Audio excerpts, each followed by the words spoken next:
Hey everyone, and welcome. Today we're diving into something I think we've all wished for at some point, a user manual for being human. We're going to break down the two absolute core skills you need to get a handle on your own inner world and, just as importantly, better navigate the world around you. Let's get right into it. I mean, seriously, right? Have you ever walked away from a conversation just thinking, what just happened? Or, had one of those days where your own emotions completely hijack your plans? It happens to all of us.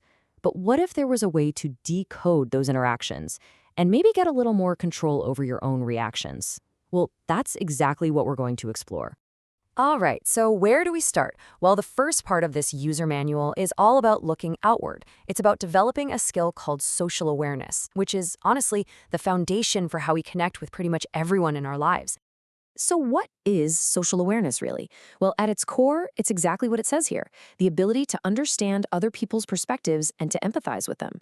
It sounds simple, but it's really about getting out of your own head for a minute and genuinely trying to see the world through someone else's eyes.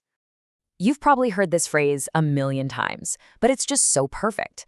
True understanding, real connection, it all starts when we make an honest effort to imagine what it's like to walk around in their shoes. And hey, the goal isn't always to agree with them. It's just to understand where they're coming from. That's a huge first step. Okay, so that's the idea, but how do you actually practice this stuff? Here's a really simple but kind of brilliant exercise. First, think of someone you don't know all that well, maybe a quiet coworker or someone in one of your classes. Then just take a second to imagine their day, their commute, their worries, what might make them smile. And then just try writing a few lines as if you were them. It's a really cool, creative way to flex that empathy muscle. And this whole idea gets to a really crucial point. Empathy isn't just about guessing what someone's feeling in the moment. It's bigger than that. It's about recognizing and truly honoring the fact that everyone comes from a different place, with a completely unique set of experiences that have shaped who they are today. Here's another great activity that kind of builds on that idea in a fun way. Imagine getting your team or your friends to bring in baby pictures. You all guess who is who, and it's always a good laugh. But then it opens the door to talk about how everyone has this rich, unique history.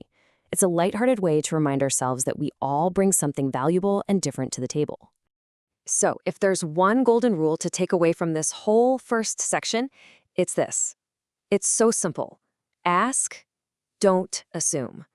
Instead of trying to fill in the blanks about why someone thinks or feels a certain way, just get curious. Ask them. It is by far the most direct path to genuine understanding. All right, so that's the outward-facing part of the manual. But, understanding other people is really only half the battle, right? Now we've got to turn that spotlight around, look inward, and tackle the skill of self-management. Self-management, I like to think of it as your ability to be the pilot of your own ship. It's having the capacity to guide your emotions, your thoughts, and your actions in the direction you actually want to go, instead of just being a passenger getting tossed around by the waves of impulse. And the secret weapon of self-management? It is unbelievably simple. And yet, man, it can be unbelievably hard. It's the pause. It's that tiny little space you create between a feeling and a reaction. Learning to pause and reflect is the single biggest step you can take to move from just reacting to everything to actually responding thoughtfully. And get this isn't just some nice, fluffy idea. There is actual hard science to back this up. Things like mindfulness practices can literally, physically reshape the parts of your brain that are in charge of attention and regulating your emotions. I mean, how cool is that? It proves we actually have the power to change our own minds. And the best part is, you don't have to go sit on a mountain for a month to do this. These are things you can use anywhere, anytime. A few focused, deep breaths before a tough conversation. Actively listening to someone without just planning what you're going to say next. Visualizing a calm place when you're stressed. Or even just scribbling your thoughts in a journal. These are all tools for your self-management toolkit. Self-management is also the engine that drives our goals. It's all about taking that huge, intimidating aspiration and making it doable. You set a clear goal, you break it down into tiny, manageable steps, and this part is so important, you actually celebrate the small wins along the way.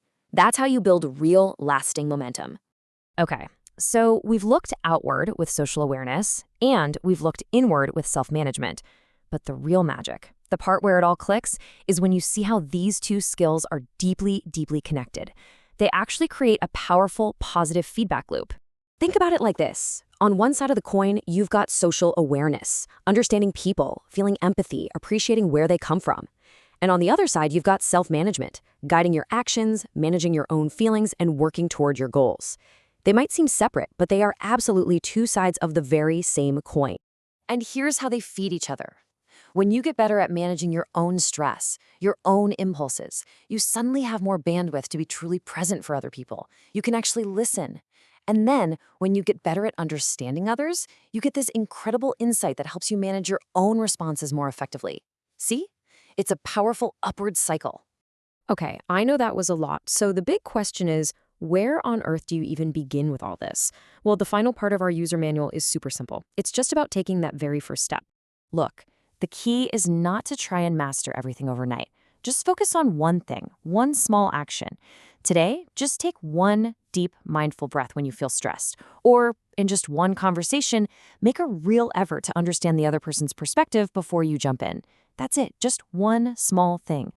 And that brings us right back to where we started. You now have the basic framework, the first two chapters of the Human User Manual. So the only question left is, what are you going to do with it? Whose shoes will you try to step into first?